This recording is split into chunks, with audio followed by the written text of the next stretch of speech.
মনের দিক থেকে দুর্দান্ত রোহিত, আমার পছন্দের ওপেনিং পার্টনারও ছিল। বিন্দাস থাকতে কী করেন রোহিত শর্মা, কী জানালেন শিখর ধাওয়ান। গানের প্রতি ক্রিকেটারদের ভালোবাসা আজ নতুন নয়। বীরেন্দ্র সেহবাগ তো গান গাইতে গাইতে বোলারদের খুন করতে পছন্দ করতেন। রোহিত শর্মাও ব্যতিক্রম নন, গানের ভক্ত তিনিও। মানসিক চাপ কমাতে মাঠে গুনগুন করে কয়েক কলি নাকি আওড়েও নেন। পছন্দ করেন পাঞ্জাবি গান শুনতে।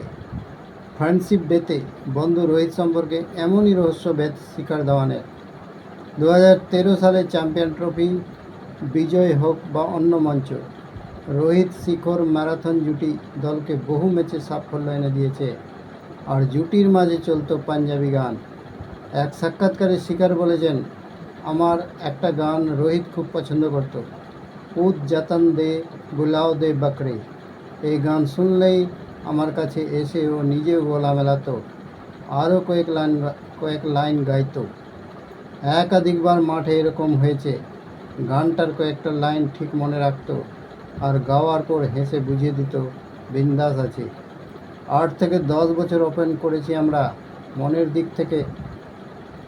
মনের দিক থেকে দুর্দান্ত রোহিত, আমার পছন্দের ওপেনিং পার্টনারও ছিল।